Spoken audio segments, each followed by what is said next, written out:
Dando continuidade à temática definindo e analisando os principais modelos de processo de software, nós vamos continuar trabalhando os assuntos correlacionados. No vídeo anterior, que refere-se à parte 1 desse assunto, nós falamos sobre a definição de modelos de processos e falamos sobre alguns desses modelos de processo. Dentre eles estão o modelo de processo codificar e consertar. Nós falamos também do modelo cascata. Falamos da evolução do modelo cascata, que é o modelo V, abordamos a prototipação, o modelo espiral e as técnicas de quarta geração. Nesse vídeo, nós vamos falar um pouco sobre o modelo RAD, o modelo iterativo incremental e vamos abordar as principais metodologias ágeis de desenvolvimento, que é o XP e o Scrum. E por fim, nós vamos conversar, indagar como que a gente faz para escolher um modelo de processo, qual é o melhor modelo de processo para o desenvolvimento de um software qualquer. O primeiro modelo é o modelo RAD, e aí nós percebemos que nesse modelo eu tenho diferentes equipes desenvolvendo ao mesmo tempo. Então nós vamos ver algumas características a respeito desse modelo. Ele é um modelo sequencial linear, mas que enfatiza um desenvolvimento extremamente rápido. Então, se a gente observar nessa imagem, observe que ele é sequencial e linear, e ele tem essa característica que foi herdada do modelo cascata ou ciclo de vida clássico. A alta velocidade é conseguida através de uma abordagem de construção baseada em componentes. Quando se fala que ensina um desenvolvimento extremamente rápido, por que eu tenho um desenvolvimento rápido? Eu tenho várias equipes desenvolvendo funcionalidades diferentes ao mesmo tempo. Então vamos imaginar que eu tivesse aqui um sistema para vendas, que foi o mesmo exemplo que a gente citou anteriormente. Então eu definiria os requisitos funcionais, a partir da definição desses requisitos funcionais ia elencar as prioridades e dividir essas funcionalidades entre as equipes. Então, uma das equipes ia trabalhar, por exemplo, com o controle de produtos, outra com controle de clientes, outra com as vendas e assim sucessivamente. Então, quando ele fala em desenvolvimento rápido, é porque eu tenho diferentes equipes trabalhando no desenvolvimento de funções diferenciadas.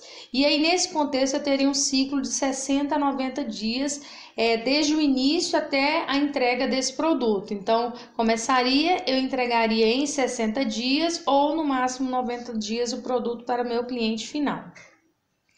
Ele é usado quando os requisitos são bem definidos e o escopo do sistema é restrito. Quando ele diz que os requisitos são bem definidos, como eu vou ter que dividir entre as diferentes equipes um requisito funcional ou uma funcionalidade do meu sistema, então eu tenho que ter esse escopo definido. Só lembrando que quando eu falo de escopo, eu tenho a delimitação do meu sistema, então eu tenho as funcionalidades que vão pertencer ao meu sistema naquele momento. E quando ele diz que o escopo do sistema é restrito, se eu tenho projetos muito grandes, eu não consigo trabalhar utilizando essa metodologia de desenvolvimento que é o RAD. Outra característica é que ele se enquadra nas atividades genéricas. Como a gente viu lá no início, existem algumas atividades que são genéricas a todo o processo de desenvolvimento de software. Então, eu tenho a comunicação, que é feita para entender o problema, a parte do planejamento, que é essencial, tendo em vista que várias equipes trabalham em paralelo. Então, é necessário que haja uma comunicação efetiva e que haja um planejamento. Isso porque as equipes têm que falar a mesma linguagem, porque elas vão estar desenvolvendo o mesmo sistema computacional, ou seja, funcionalidades diferentes de um mesmo sistema computacional, que depois vão ser integrados para poder formar o sistema como um todo. Uma atividade genérica também é a parte de modelagem, e nessa parte estabelece representações do projeto que servem de base para a atividade de construção do software. Eu tenho a construção, que enfatiza o uso de componentes pré-existentes e a aplicação da geração automática de código.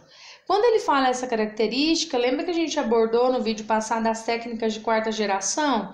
Então, o que aconteceu? Essas técnicas de quarta geração, elas foram integradas, como eu disse, a gente tem uma evolução dos modelos de processo. Então, aqui eu tenho uma junção de um processo incremental, são divididos em incrementos aqui, só que são executados ao mesmo tempo. Eu tenho o processo sistemático do cascata e eu tenho a utilização de componentes pré-existentes que foram trabalhados lá no ciclo de vida de técnicas de quarta geração. Nessas etapas, se a gente for trabalhar cada uma delas, a primeira que eu tenho é a modelagem do negócio. Eu preciso entender quais são as funções que vão ser modeladas, e para isso existem alguns questionamentos que são feitos para poder auxiliar nessa modelagem. Que informações dirige o processo de negócio, ou que informações são geradas, quem gera a informação, para onde a informação vai, quem a processa. Então, quando eu consigo entender essas características, eu consigo realizar a modelagem do meu negócio. No sistema de vendas que eu disse, se eu estiver trabalhando, por exemplo, uma compra ou uma venda, eu preciso entender quais são as regras de negócio ou as informações do processo de negócio. Que informações são geradas? Quem é que gera essa informação? Quem vai fazer a solicitação de uma informação que vai entrar ou que vai sair no sistema? Para onde ela vai? Ela vai ser armazenada no banco de dados? Ela vai ser direcionada para um outro sistema? Então, é preciso entender essas características para que seja feita a modelagem do negócio. A partir daí, a gente tem a modelagem de dados, onde o fluxo de informação definido na fase anterior é refinado em um conjunto de objetos de dados que são necessários para dar suporte ao negócio. Nesse contexto, são identificadas as características de cada objeto e são definidos seus relacionamentos.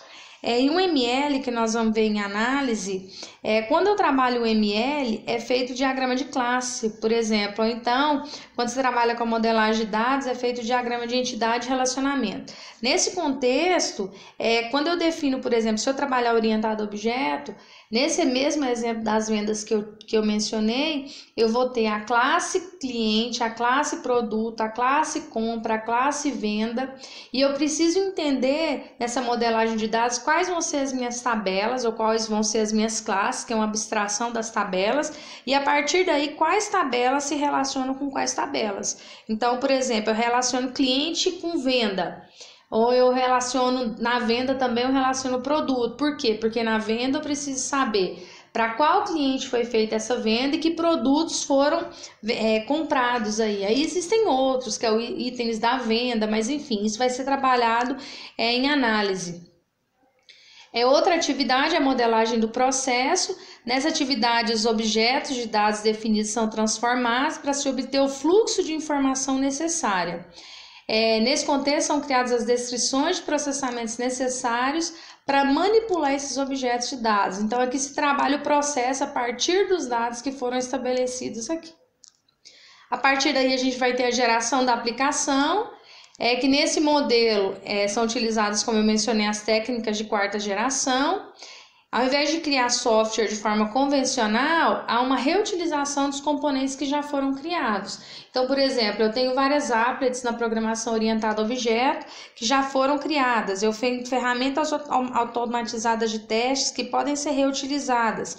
Então, como eu tenho que ter um ciclo de desenvolvimento rápido, eu tenho que utilizar ferramentas que propiciem a agilidade nesse processo de desenvolvimento. Por último, eu tenho teste e modificação. Por reutilizar componentes, muitas vezes eles já foram testados, o que reduz o tempo de teste. Então, quando eu trabalho com a reutilização, já foram feitos testes de unidade, teste de integração, teste de sistema, teste de aceitação. Então, isso reduz os testes e o tempo gasto para a realização desses testes. Os novos componentes, eles devem ser testados e as interfaces devem ser exercitadas. Então, no rádio, eu tenho uma sequência sistemática e nessa sequência sistemática eu tenho a utilização de ferramentas computacionais ou de componentes que são utilizados, são reutilizados para poder agilizar o processo de desenvolvimento daquele software.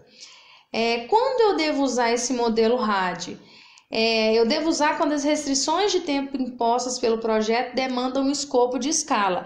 Quando eu digo escala, eu tenho um escopo, eu tenho um software e eu consigo desenvolver simultaneamente mais de uma funcionalidade ou mais de um incremento, isso simultaneamente. Eu só vou conseguir fazer isso se eu tiver equipes diferenciadas e uma equipe muito bem estruturada e madura no processo de desenvolvimento. Então, vamos imaginar que eu tenho ali 10 pessoas que trabalham comigo na minha empresa e para mim utilizar esse modelo RAD, esses funcionários eles têm que ser maduros o suficiente. Por que a gente fala maduros o suficiente? Eles têm que ter uma padronização no processo de desenvolvimento, eles têm que compreender o processo de teste. Por quê? Porque cada equipe equipe vai realizar a sua própria codificação, a sua própria documentação, e se eles não tiverem uma padronização para que seja feito da mesma forma, quando eu integrar esses componentes, essas partes, eu vou ter uma dificuldade em relação à manutenibilidade, ou seja, vai ser difícil manter um sistema onde diferentes pessoas, diferentes equipes, elas implementam e documentam de forma diferenciada.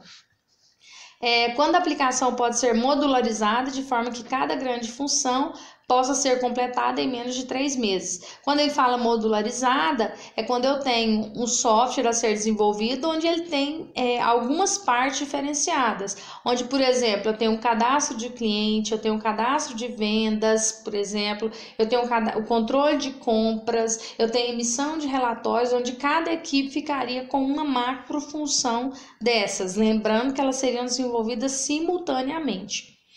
Cada grande função pode ser alocada para uma equipe distinta e depois são integradas para formar o todo. Então, eu só posso usar o modelo RAD se eu tiver uma equipe estruturada para o meu processo de desenvolvimento. Eu trabalho em uma empresa onde eu tenho 2 funcionários e a gente não tem maturidade no processo de desenvolvimento. Quando eu digo maturidade, eu estou me referindo que cada um programa de um jeito, cada um documenta de um jeito, não existe uma padronização na hora de nomear as tabelas, os campos das tabelas, não existe uma forma padronizada de se realizar estimativas, custos. Então, nessas características, eu não consigo utilizar o modelo RAD. Eu só consigo utilizar onde eu tenho uma equipe que seja madura o suficiente, que trabalhe com padrões e consiga trabalhar simultaneamente. Problemas com o modelo RAD. Para projetos escaláveis, mas grandes, o RAD requer recursos humanos suficientes para criar um número adequado de equipes. Então, eu tenho projetos que eu consigo trabalhar ele em partes, que eles são grandes, mas eu preciso ter uma quantidade de recursos humanos suficiente. Então, às vezes, se torna um problema, porque nem toda empresa de desenvolvimento de software ela tem uma equipe suficiente, grande, onde ela possa alocar toda a equipe ou parte dessa equipe para desenvolver um projeto que duraria aí de 60 a 90 dias. O RAD requer um comprometimento entre desenvolvedores e clientes para que as atividades possam ser realizadas rapidamente e o sistema seja concluído em um tempo abreviado. Então, nesse contexto, deve existir uma comunicação ativa entre o cliente e a equipe de desenvolvimento para que haja uma agilidade nesse processo. Então, não é simplesmente eu encontrar o cliente no início, levantar os requisitos e depois me afastar desse cliente e desenvolver de acordo com o que eu acho que é certo ou do que eu percebi desse processo de levantamento de requisitos. Então, para que o RAD funcione, para que esse modelo de processo ofereça qualidade ao produto que vai ser desenvolvido, eu tenho que estar em constante comunicação com esse cliente ou com os clientes do software ao qual eu estou desenvolvendo. Outro problema é que se o comprometimento for abandonado por qualquer das partes, o projeto falhará. Se a gente olhar nessa perspectiva dessa imagem aqui, inicial, imagine que eu tenho aqui 3 equipes desenvolvendo ao mesmo tempo. Se uma dessas equipes falhar, vocês concordam comigo que a gente vai ter uma falha no processo como um todo no software? Porque cada uma dessas equipes está desenvolvendo uma macro função, que ao final elas vão ser integradas umas às outras. Então, se eu tenho parte de uma equipe ou eu tenho uma dessas equipes que falham, que não tem um comprometimento necessário, o desenvolvimento e a qualidade do meu software vai ficar comprometido em função desse não comprometimento dessa equipe ou de parte dessa equipe. Chegar aqui onde a gente estava. E não é apropriado quando os riscos são grandes. Por que eu falo em relação a riscos? Como eu tenho equipes diferenciadas trabalhando, é mais difícil. Quanto maior a equipe e quanto maior a divisão de atividades dentre uma equipe ou diferentes equipes, mais difícil é de gerenciar o risco. Mais difícil gerenciar o risco em relação ao tempo, mais difícil realizar o risco em relação a custo. Então, quanto maior a equipe, quanto mais dividido for o trabalho em equipes, mais difícil é de gerenciar o risco.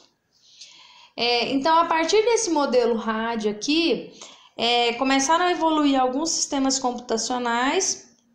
E esses sistemas computacionais, os desenvolvedores começaram a perceber que precisava integrar os modelos ou haver uma evolução desses modelos. Atrás a gente trabalhou o modelo iterativo e também o modelo incremental, que é dividir em partes.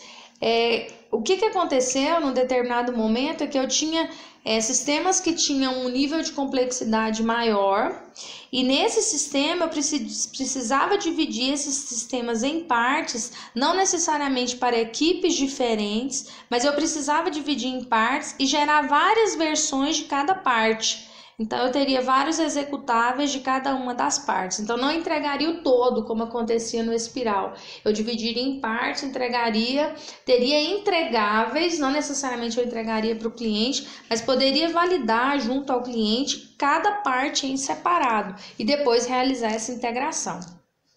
Então, esse modelo iterativo incremental, que é a junção de dois modelos de processo, ele possui um ciclo de vida iterativo. Iterativo vem de repetição, que é baseado no aumento e no refinamento sucessivo de um sistema por múltiplos ciclos de desenvolvimento. Então, o que acontece? Faz um planejamento inicial, considera-se o planejamento, as exigências, análise de design, implementa, testa, especifica. Então, eu fiz um ciclo, uma versão. A partir daí, eu tenho um entregável para o meu cliente dessa parte do sistema, de uma função do sistema, e depois, havendo adequações, eu volto, realizo o ciclo de novo. Isso é iteração, é repetição, e a partir daí eu posso realizar uma nova distribuição ou entregável ao meu cliente. Atualmente é o modelo mais utilizado, servindo de base para a criação de novos modelos, que foi a questão do XP, a questão do Scrum que veio e outras metodologias que são utilizadas atualmente. Com esse modelo há uma redução de riscos com custo e prazos planejados. Então, vocês concordam comigo que a cada vez que eu gerar uma versão do sistema, eu estarei analisando o custo, estarei analisando o prazo, estarei analisando o risco. Então, a cada vez que eu aumento o processo de desenvolvimento, eu realizei a primeira versão, eu faço uma análise desses 3 itens. Quando eu vou analisar de novo essa nova versão, realizar alterações, executar, eu vou analisar novamente risco, custo e prazo. E a tendência é esse risco, custo e o prazo ir diminuindo a cada iteração ou a cada ciclo que é realizado em relação a esse processo de desenvolvimento. Nesse modelo, a equipe foca os objetivos de cada incremento, trabalhando de maneira eficiente. Então, eu olho para o sistema, eu não olho para ele como um todo. Eu levanto os meus requisitos. A partir do momento que eu levanto os meus requisitos, então eu tive uma junção desse incremental com esse iterativo aqui. Então, o que acontece? Eu levanto os meus requisitos e a partir do levantamento desses requisitos, a gente elenca prioridades, define que requisitos funcionais ou que funcionalidades têm que ser desenvolvidas primeiro. E a partir dessa definição se desenvolve os sistemas em partes. Eu consigo enxergar a qualidade, eu consigo chegar à qualidade do produto final com maior qualidade se eu desenvolver cada uma das partes do meu sistema e fizer a integração desses sistemas. Nesse contexto, a gente não está dizendo que existem equipes diferentes realizando funcionalidades diferentes. Eu estou dizendo que uma equipe vai pegar aquele incremento, ela vai desenvolver aquele incremento, realizando várias versões daquele incremento, processo iterativo, e ela vai ter um entregável para o cliente. E depois que ela realizar várias versões, que aquilo tiver com qualidade suficiente, aí ela vai entregar para o cliente, e a partir dessa entrega para o cliente, ela vai começar a trabalhar com outra funcionalidade. Então, eu tive a junção do modelo incremental com o iterativo, só que nesse contexto eu não vou enxergar o sistema como um todo, como está especificado aqui. Eu vou enxergar esse sistema em partes e vou melhorando cada uma das partes. Um exemplo que eu até quis trazer para vocês, que ele é bem clássico, é a questão da Mona Lisa. Quando eu penso na parte incremental, observem que no início eu tive um planejamento inicial. Se eu fosse gerar uma analogia em relação ao processo de desenvolvimento, seria, por exemplo, eu conversei com o meu cliente, realizei o processo de elicitação de requisitos ou de levantamento de requisitos, entendi o sistema, e aí eu começo a desenvolver. Só que eu não desenvolvo o sistema como um todo, eu divido em partes. Primeiro eu faço essa parte, depois que essa parte estiver pronta, aí eu faço essa outra, integro aqui, e depois eu faço a terceira parte. Então, quando a gente fala incremento, eu tenho partes diferenciadas ou pedaços de cada vez parte de uma ideia totalmente formada. Então, no início eu tenho planejamento, eu tenho a ideia do que eu quero chegar no final, mas eu reparto, eu divido isso em partes. Eu consigo chegar com uma qualidade maior quando eu penso nas partes e na integração dessas partes para compor um todo. Quando a gente pensa o desenvolvimento iterativo, eu penso o problema no início, eu tenho um problema inicial, a partir daí eu gero uma primeira versão do todo, depois eu vou e gero uma segunda versão do todo e uma terceira versão do todo. Então eu tenho versões cada vez mais refinadas e ela parte de uma ideia vaga. Na verdade, aqui não se tem uma ideia do escopo total, eu não tenho ideia como vai chegar aqui. Eu começo melhorando cada uma dessas iterações. Então, refinando cada uma delas. Quando a gente fala no processo iterativo incremental, eu teria cada uma das partes do meu sistema. Só para lembrar, vamos imaginar o mesmo exemplo que eu citei anteriormente em relação a vendas.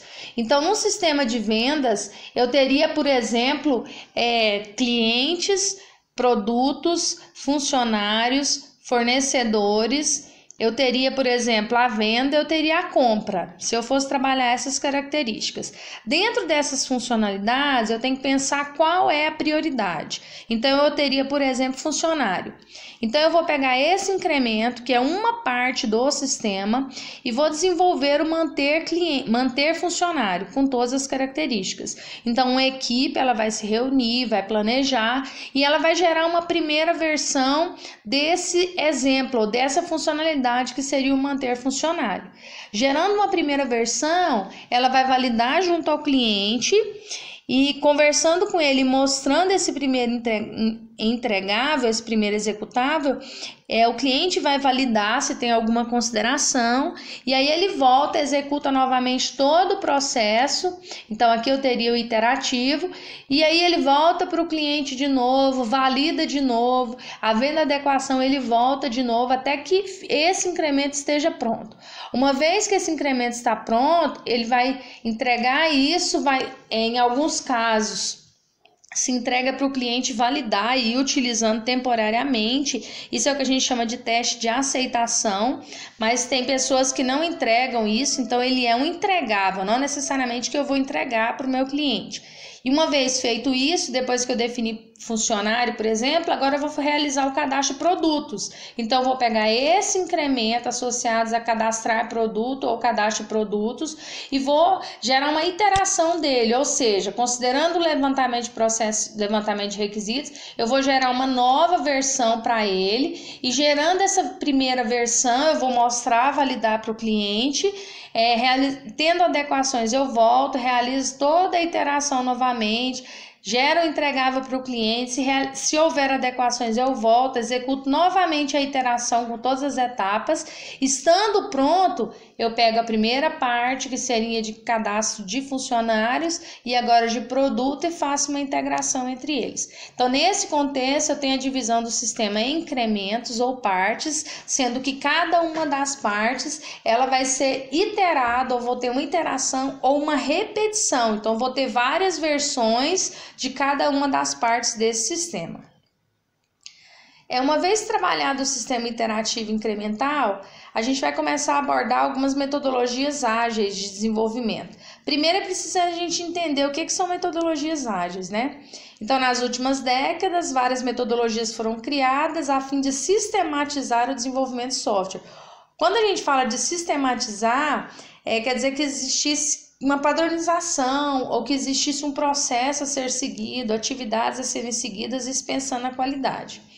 Essas metodologias elas podem ser divididas em tradicionais, que têm ênfase na documentação de cada passo do processo de desenvolvimento, que foi o que a gente viu na parte 1 do vídeo, e as ágeis, que é um paradigma mais recente da engenharia de software, que é uma disciplina, o qual promete melhorias de produtividade e qualidade.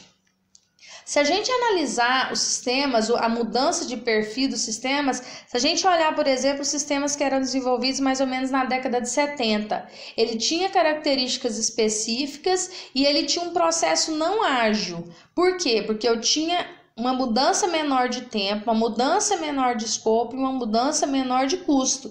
Então, eu não tinha muitas mudanças a serem gerenciadas. Então, era considerado um processo estável, um sistema estável, onde tinha um contrato fixo, a gente sabia onde queria chegar e os requisitos eram normalmente bem definidos. Se a gente olhar os sistemas que a gente desenvolve hoje, atualmente, que é o melhor seria a utilização de processos ágeis, a gente não sabe onde a gente quer chegar, porque as mudanças são constantes, tanto em termos de conformidade, sistemas, quanto em termos de necessidade do usuário, principalmente com o uso da internet. Eu não sei qual é o perfil do meu usuário, que está do outro lado, qual é a real necessidade desse usuário, então acontece uma mudança significativa. Eu tenho um processo dinâmico. Então, a gente tem que pensar nessas duas características. Então, houve uma mudança de paradigma, houve uma mudança de compreensão acerca do processo de desenvolvimento. Então, eu passei de um processo não ágil, que era um processo estável, para um processo ágil, que ele é totalmente dinâmico, onde eu tenho várias mudanças acontecendo, e algumas simultaneamente.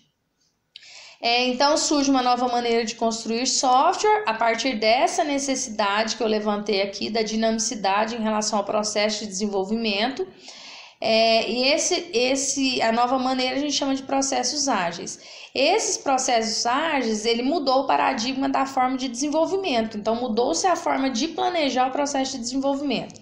Esses processos ágeis promovem o trabalho em equipe, promovem a colaboração entre o cliente e os desenvolvedores.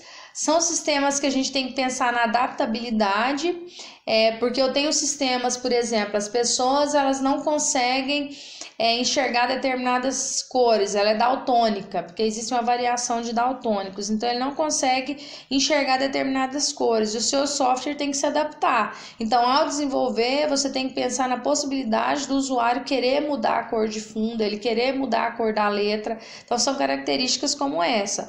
Ou então a pessoa ela é surda, então e ela precisa esse sistema precisa se adaptar a ela, então eu teria legendas, ou eu teria Libras, Web Libras, por exemplo, é uma ferramenta que é utilizada. Então, nesse contexto, o sistema precisa se adaptar à necessidade do usuário. O software é dividido em versões, que são pequenas versões. Considerem que, por exemplo, essa parte do quebra-cabeça é o incremento, é uma parte e vai ser feita várias versões dela. Então, no começo ela não tinha essa cor, talvez ela não tivesse esse formato. Ela foi desenvolvida com características diferentes e a partir daí, com essas diferentes versões, com essas iterações, adquiriu-se o formato que era necessário, ideal, de acordo com as necessidades.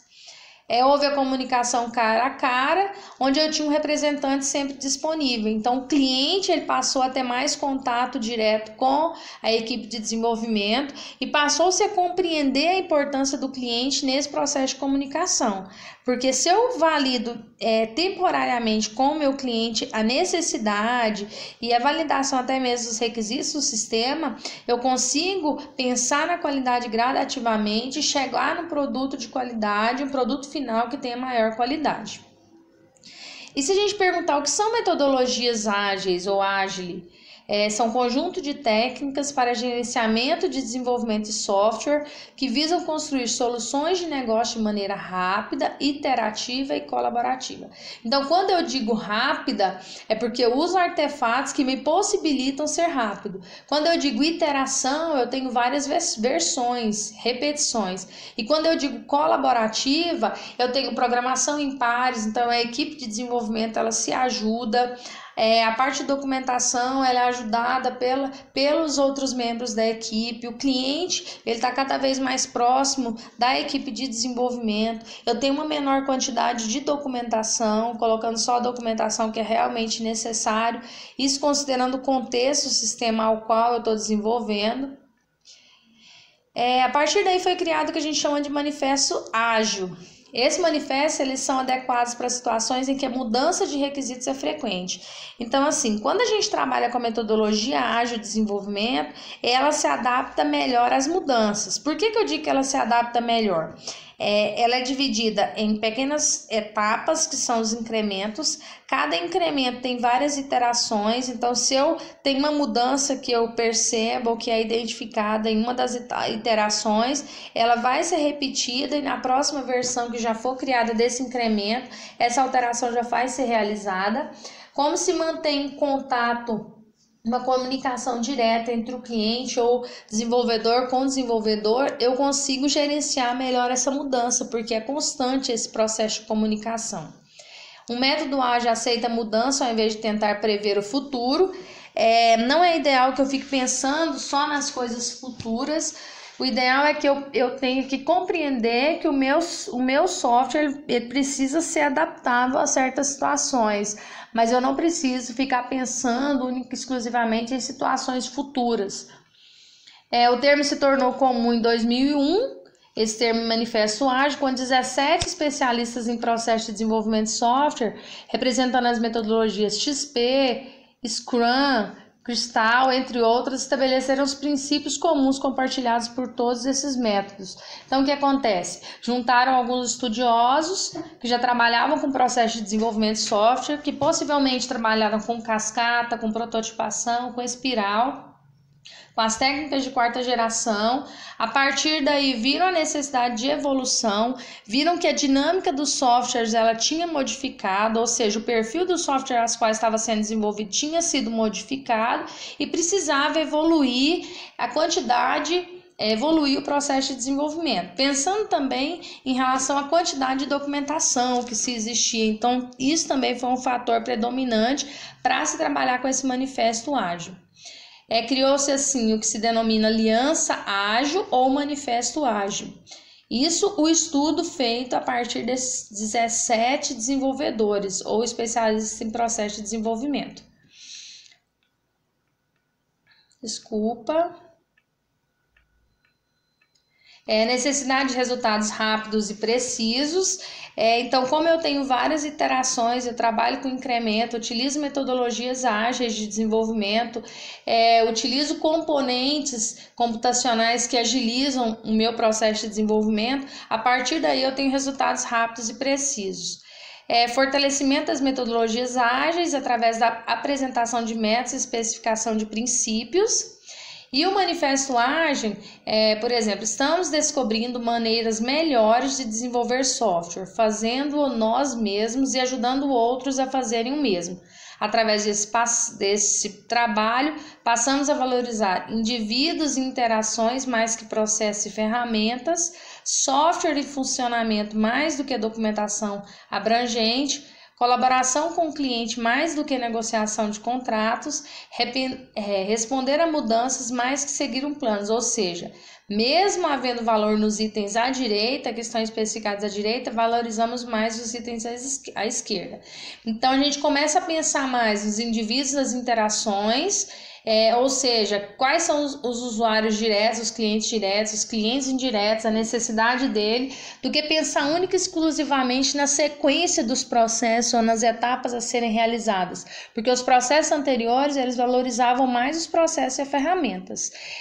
No Manifesto Ágil começa a pensar mais no software funcionando do que numa documentação. Então a documentação ela é importante, vai ajudar na manutenibilidade, no processo de desenvolvimento, mas aqui ela não é mais importante do que eu ter o software funcionando. Outra característica que é mais importante é a colaboração do cliente do que ficar negociando contratos. Então, às vezes se perde muito tempo negociando contratos, sendo que com essa colaboração que o cliente pode dar para o processo, eu consigo desenvolver um software em menos tempo e com mais qualidade. E outra característica que eu preciso que o meu sistema responda a mudanças mais do que seguir um plano. Então, às vezes, quando a gente fala no processo de desenvolvimento dinâmico, não existe um plano pré-estabelecido. Eu tenho que reagir à mudança considerando o planejamento e as características que foram obedecidas no meu processo de desenvolvimento. Então, alguns exemplos de metodologias ágeis, o Scrum, o DSDM, o FDD, o Lean, o XP, o Kanban, o Crystal e o ASD, né? Então, esses aqui são alguns modelos de processos, metodologias ágeis de desenvolvimento, todos com os mesmos princípios que foram estabelecidos aqui, as características são semelhantes. Então o XP, as principais características dele, que é o primeiro que a gente vai ver, é o primeiro modelo de processo, ele é voltado para o manifesto ágil, ele é voltado principalmente para pequenas e médias equipes, visa o desenvolvimento de software que se baseiam em requisitos vagos e que se modificam rapidamente. Então, quando eu tenho equipes pequenas ou médias e que eu tenho software a serem desenvolvidos, em que há requisitos vagos e que eles se modificam rapidamente, o XP é uma metodologia que ela é aconselhada para esse processo de desenvolvimento. Quando a gente fala, ele é uma metodologia de desenvolvimento de software, ele nasceu nos Estados Unidos em 1997. Ele foi um projeto da Chrysler, que era uma fabricante de veículos norte-americana, e ele foi sucesso em vários países. Então, assim, estudos demonstram que a maioria dos projetos de software falha, seja porque não cumprem orçamento, ou não cumprem cronogramas, ou as funcionalidades, ou não atende às necessidades dos usuários, ou todos eles juntos. Então, essas características que influenciaram a utilização cada vez mais dessa metodologia de desenvolvimento, ou desse modelo de processo. Esses objetivos propostos pelo XP, o modelo XP, ele é utilizado, ele é alcançado através de um conjunto de valores e práticas que eu vou apresentar posteriormente aqui nesse vídeo. Primeiro nós vamos fazer uma reflexão que por que cerca de 80 a 90% dos projetos de software fracassam.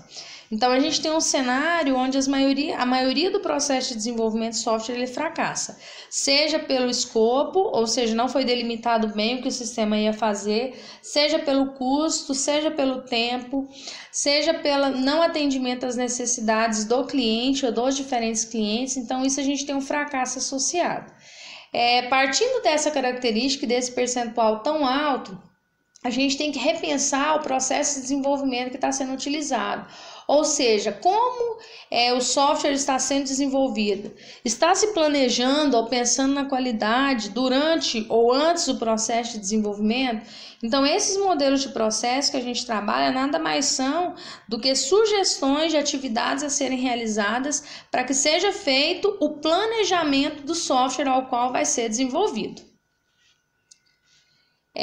Uma introdução que desenvolver software é uma atividade arriscada, isso a gente já sabe, já conversou sobre isso, e segundo as estatísticas, os principais problemas relacionados ao desenvolvimento de software são: os gastos superam o orçamento, o consumo de tempo supera o cronograma, funcionalidades elas não resolvem as necessidades e os problemas dos usuários, as mudanças são constantes, isso estando relacionado a requisitos, cronograma, equipe, e há uma baixa qualidade dos sistemas desenvolvidos. Lembrando que a qualidade ela é subjetiva. E quando a gente avalia a qualidade, eu tenho três perspectivas. Eu tenho uma análise da qualidade interna, uma análise da qualidade externa e uma análise da qualidade em uso. Então, as necessidades e a qualidade ela é medida de forma implícita e de forma explícita a partir dessas três características. Quando a gente olha o desenvolvimento de software no passado, eu tinha que o custo ele aumentava gradativamente com o caminhar do projeto. Por que ele aumentava? Não era feito um planejamento no início do processo de desenvolvimento e essa falta de planejamento ela gerava uma sequência de erros. E lembrando que um erro gera outro, que gera um defeito e assim sucessivamente, a gente tinha meio que uma bola de neve. Então, se não tinha planejamento, esses erros ou esses defeitos eles começavam a aparecer no decorrer do processo de desenvolvimento do software. Então, o custo ele aumentava na medida em que o tempo de desenvolvimento aumentava também.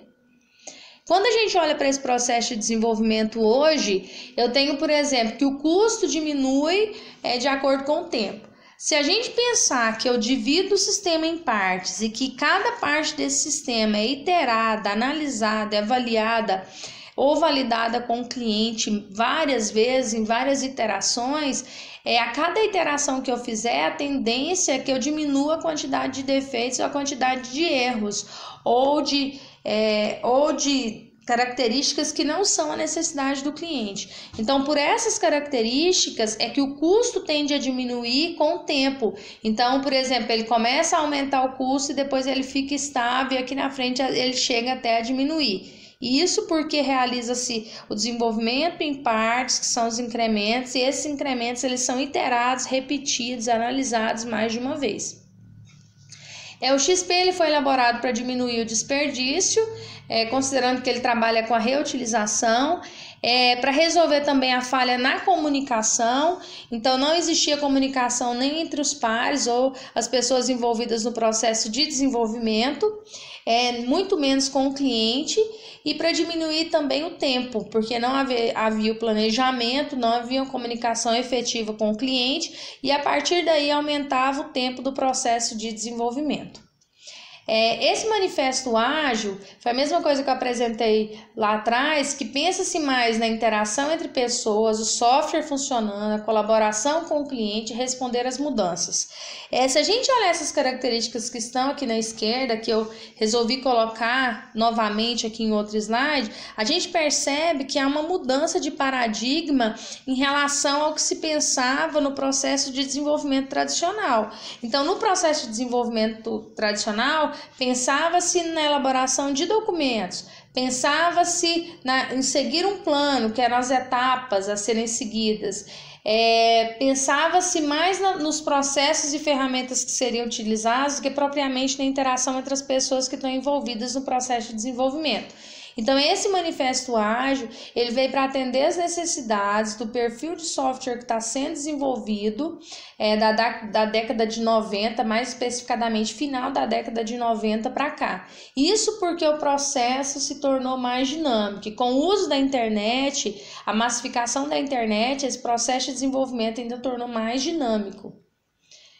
Uma visão geral do XP, ele é um processo de desenvolvimento voltado para projetos cujos requisitos são vagos, são orientados a objetos, as equipes são pequenas, preferencialmente até 12 desenvolvedores, para sistemas onde possa ser desenvolvido de forma incremental e iterativo, onde o sistema começa a ser implementado logo no início do projeto e vai ganhando novas funcionalidades ao longo do tempo. É o que eu disse, a gente começa a desenvolver uma funcionalidade, depois desenvolve outra, integra essa funcionalidade a outra, e assim sucessivamente a gente vai aumentando o tamanho do projeto. O XP ele possui alguns valores, que são comunicação, simplicidade, feedback e coragem. Quando a gente fala em comunicação, dentro do XP, ela tem que ser direta, tem que ser eficaz e tem que ser esclarecedora. Essa comunicação tanto relacionada à equipe de desenvolvimento, quanto à equipe de desenvolvimento relacionada ao cliente. Quando a gente olha a simplicidade, eu tenho que gerar uma documentação que seja simples, apenas o básico, uma codificação que seja simples, que seja fácil de manter, e eu não preciso ficar me antecipando aos problemas, eu preciso pensar nos problemas quando eles acontecerem. Quando a gente fala de não ter a perspectiva do futuro, não pensar muito no futuro, é claro que eu não vou desenvolver pensando só no agora, mas eu não preciso ficar me antecipando a grandes problemas e correlacionar o meu processo de desenvolvimento apenas a esse planejamento futuro. O feedback, erros rapidamente identificados, definição de prioridades. Então, eu tenho um feedback em relação desenvolvedor a desenvolvedor, eu tenho um feedback em relação às validações, às várias validações que cada iteração de cada incremento possibilita com o cliente. Então, é feita uma validação constante junto ao cliente, considerando cada uma das iterações. É preciso coragem, isso para adotar uma nova metodologia, uma mudança de paradigma, e essa coragem é preciso para implantar os 3 valores anteriores, que são a mudança da forma de comunicar, a mudança em relação à simplificação do processo e o feedback. Então, eu não desenvolvo sozinho, atendendo às minhas necessidades, eu preciso pensar na necessidade do meu cliente constantemente. Nesse contexto, quando a gente fala de valores, eu tenho que o cliente define o escopo, o desenvolvedor realiza as determinadas estimativas para o cliente define as prioridades junto ao desenvolvedor e o desenvolvedor, junto com o cliente, implementa essas funcionalidades. A partir daí, existe aqueles valores. Então, quando se define o escopo, trabalha-se com comunicação, simplicidade, feedback, coragem e respeito. Quando realiza as estimativas do desenvolvedor junto com o cliente, eu também trabalho esses valores. E quando escolhe as prioridades também, quando implementa as funcionalidades também. A partir daí eu tenho as práticas do XP. Ele tem 12 práticas que são trabalhadas. Nessas práticas do XP, eu tenho algumas práticas organizacionais, eu tenho práticas de equipe e eu tenho práticas de pares. Então, se trabalha sozinhos. Então, quando eu falo, por exemplo, práticas organizacionais, eu tenho equipe, que são os técnicos e os clientes, o jogo de planejamento, é feito um planejamento, então isso é uma prática organizacional. Trabalha-se a metáfora ou a comparação das pequenas versões, o teste de aceitação, que é feito aqui também isso pela equipe organizacional. Quando a gente fala as práticas da equipe, existe uma propriedade coletiva, um padrão de código que a equipe tem que utilizar, um ritmo que seja sustentável, integração contínua. E quando eu trabalho em pares, eu tenho a programação em par. O que seria essa programação em par? Eu trabalho junto com um colega na minha equipe. Então, por exemplo, se eu não consigo encontrar um erro em no máximo 10 minutos, o que gerou aquele erro ou aquele defeito, ideal é que se trabalhe em conjunto para poder definir e identificar de forma mais rápida o que gerou aquele defeito. O teste unitário também é feito por pares, a refatoração ou a divisão aqui, e o design simples aqui também é feito pelas práticas de pares. Então, são características, se vocês observarem, é uma comunicação constante que acontece tanto em termos organizacionais, em termos da equipe, em termos de pares. E essas práticas organizacionais de equipe e de pares, elas estão diretamente ligadas ao cliente, então ao feedback constante do cliente.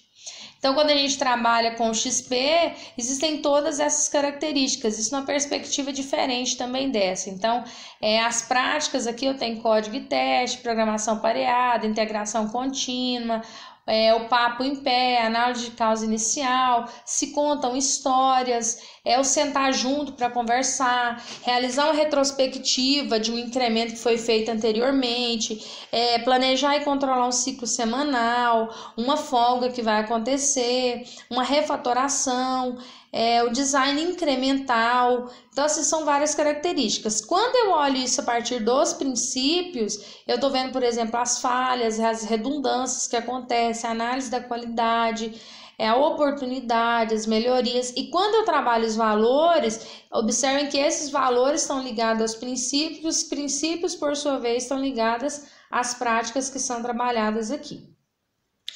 Como que eu faço para implantar o XP?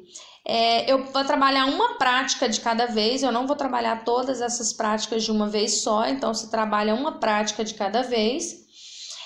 Para definir qual a prática que vai trabalhar primeiro, eu tenho que enfatizar o problema que é mais importante. Na minha empresa, o problema mais importante é a retrospectiva, é o sentar junto, então tem que definir-se uma prioridade em relação ao problema que a empresa se encontra.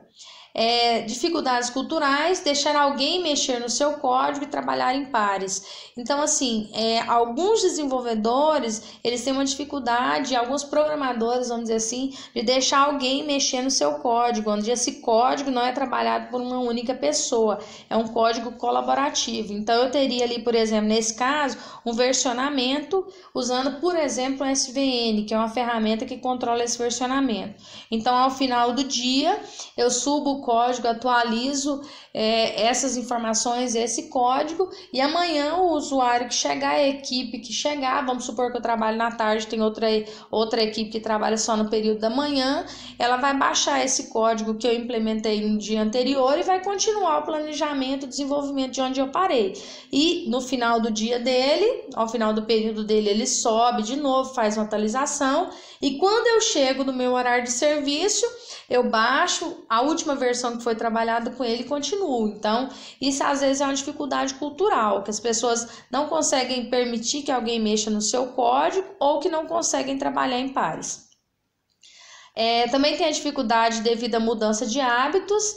É preciso manter as coisas simples, então às vezes tem programadores, tem desenvolvedores que documentam de forma bastante complexa, que codificam de forma bastante complexa. Então existe um meio termo em relação à falta de documentação e à presença excessiva de documentação. Eu tenho que ter um meio termo em relação a isso.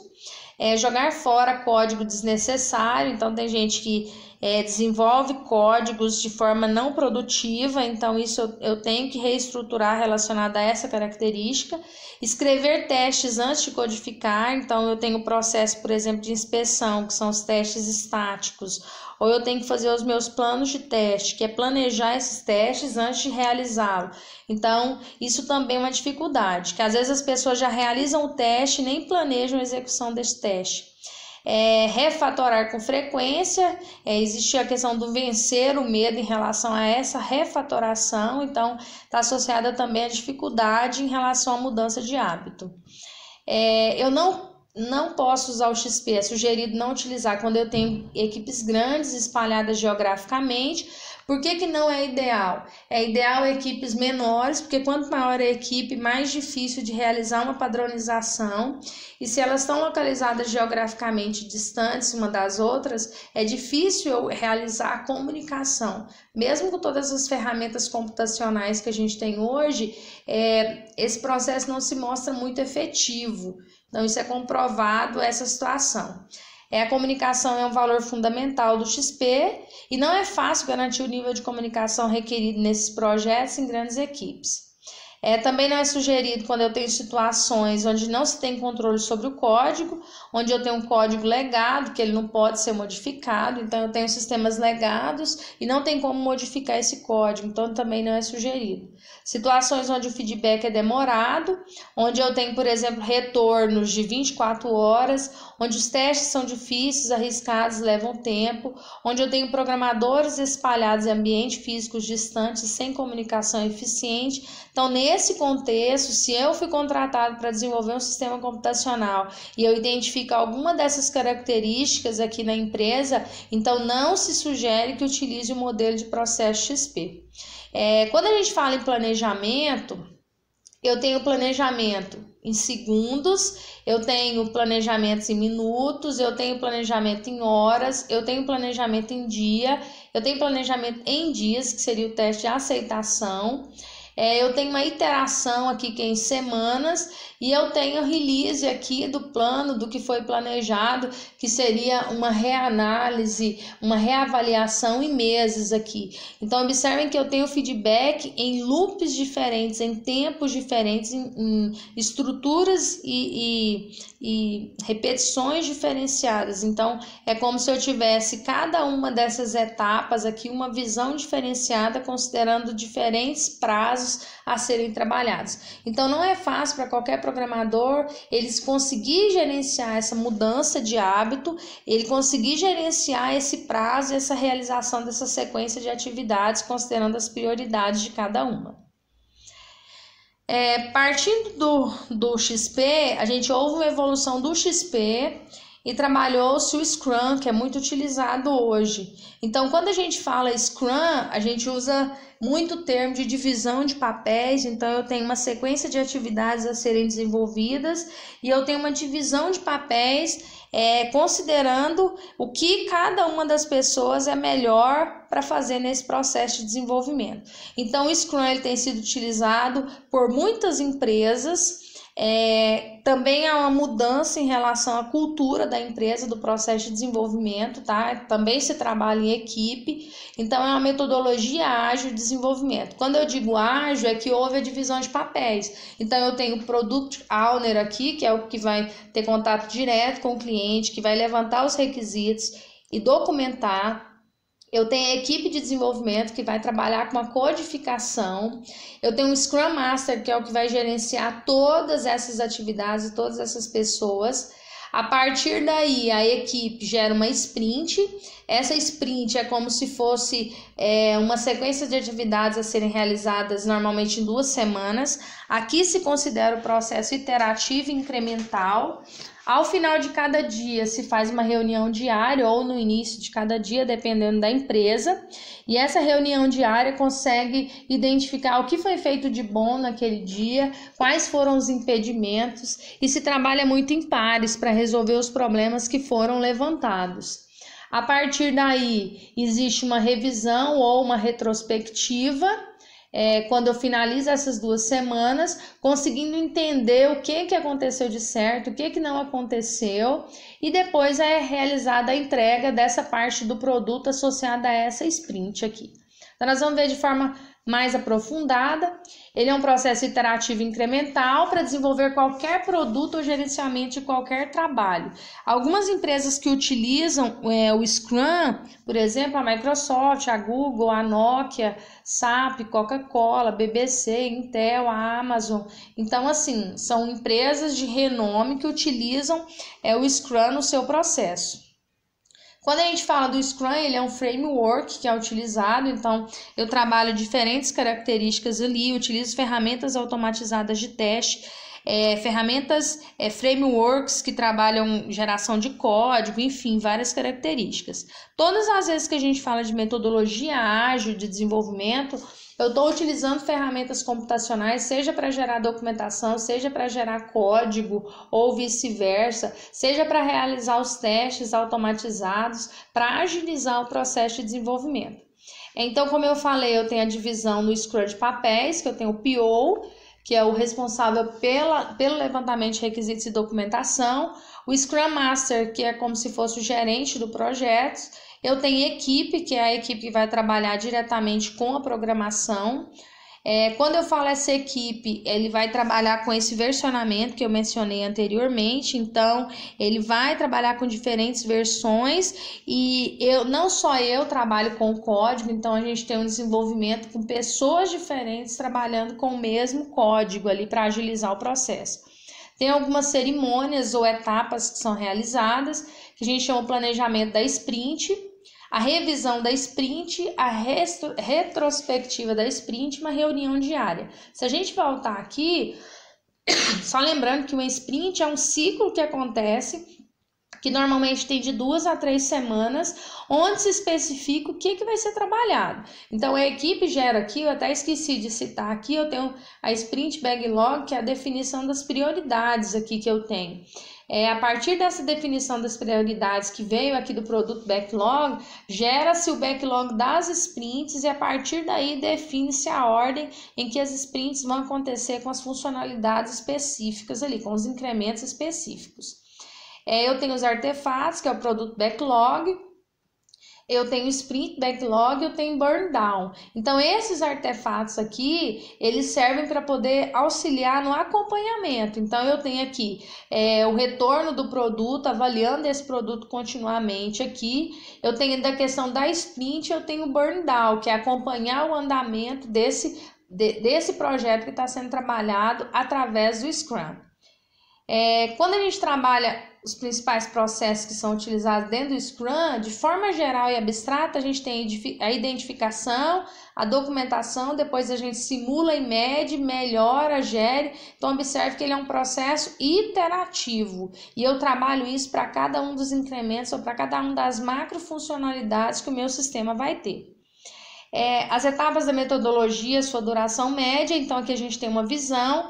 A partir daí se define o produto backlog, planeja a sprint, aí eu tenho a sprint backlog, a partir daí gera-se uma sprint que vai de 2 a 4 semanas, normalmente 2 a 3 semanas, gera-se o burn down, que é o acompanhamento das atividades que são realizadas, a cada 24 horas existe uma reunião diária. Nessa reunião diária, depois que finaliza a sprint, eu tenho uma revisão da sprint, uma retrospectiva para ver o que deu certo, o que deu errado, e a partir daí se gera o produto, que normalmente é um incremento ou uma macrofunção do meu sistema, onde eu separei e eu consigo trabalhar em 2 a 4 semanas. Uma característica só do Scrum, então quando que eu posso utilizar o Scrum? Quando eu tenho projetos onde eu consigo trabalhar em equipes, essa equipe ela tem uma maturidade no processo de desenvolvimento, onde eu especifico para cada uma das atividades pessoas com características específicas, vamos supor, quem trabalha melhor com designer, ele pode pertencer à equipe de desenvolvimento e trabalhar com design das interfaces. Aquele é bom programador, então ele pode pertencer à equipe. Existe uma das pessoas envolvidas que o que ele faz de melhor é a documentação dos requisitos, é a parte de negociação com o cliente, então ele vai ser o PO. E tem outras pessoas que têm a parte do gerenciamento de projeto, gestão, então isso aí poderia ser o Scrum Master, que entende do processo como um todo. Então, quando eu tenho pessoas com capacidades, com competência e habilidades diferenciadas, que conseguem exercer essas diferentes atividades, cada um com sua especificidade, e eles conseguem trabalhar em equipe e existe uma maturidade, eu consigo trabalhar com o Scrum. Então, muitas empresas elas têm evoluído seu processo de desenvolvimento e passado a trabalhar com o Scrum. Nós não vamos ver outros modelos de processo aqui, mas, por exemplo, nós temos o CMM, o CMMI, o MPS-BR, que são modelos de processo onde certificam as empresas de desenvolvimento de software. Então, assim, nesse caso, são analisadas a maturidade do processo de desenvolvimento e a avaliação e maturidade gradativa do processo. Então, aí a gente não vai chegar a ver aqui, mas existem também outras metodologias, outros modelos de processo a serem utilizados. E uma pergunta que alguns alunos me fizeram é como escolher um modelo de processo de desenvolvimento de um software. Quando a gente escolhe um modelo de processo, eu tenho que pensar na natureza do projeto e da aplicação, nos métodos e ferramentas a serem utilizados, nos controles e produtos que precisam ser entregues. Eu vou exemplificar. Você vai desenvolver um software, ele é pequeno, esse software, ele tem um escopo muito bem definido. Ele não vai ter muitas mudanças durante o processo de desenvolvimento, isso você identifica no processo de licitação de requisitos, então você pode definir qual é o melhor modelo de processo. Nesse contexto, eu poderia utilizar o modelo cascata, eu poderia utilizar o modelo espiral para poder realizar essa evolução também do meu sistema. Agora eu tenho um desenvolvimento, por exemplo, de um aplicativo como o WhatsApp, se eu estivesse trabalhando no aplicativo WhatsApp. Eu não consigo trabalhar o modelo o ciclo de vida clássico ou cascata, porque podem acontecer mudanças e adequações durante o processo de desenvolvimento, então cascata não seria o ideal. O espiral também não seria ideal, porque com o espiral eu tenho uma sequência, eu só consigo ter uma versão do sistema todo executável ao final, eu não consigo desenvolver em partes, então é um pouco difícil eu gerenciar isso para sistemas grandes. Então, nesse contexto, o ideal seria utilizar ou uma metodologia ágil de desenvolvimento, como o Scrum, o XP, ou utilizar simplesmente o processo iterativo incremental. Agora, só fazendo uma ressalva, dentro do Scrum existe o processo iterativo incremental. Então, como eu disse lá no início, existe uma evolução dos modelos de processos, onde o modelo de processo posterior ele foi utilizando as características dos processos anteriores e melhorando. Então, o Scrum ele é um processo iterativo incremental, onde se divide as atividades em papéis. Nesse caso do WhatsApp, você trabalha numa empresa onde a quantidade de funcionários é pequena e não tem funcionários com competências e habilidades diferenciadas. Então não consigo trabalhar com o Scrum. Aí eu trabalharia simplesmente com um modelo de processo iterativo incremental. Essas foram as referências que foram utilizadas aqui, tá? Então o material está todo lá no ambiente de aprendizagem, depois vocês dão uma olhada.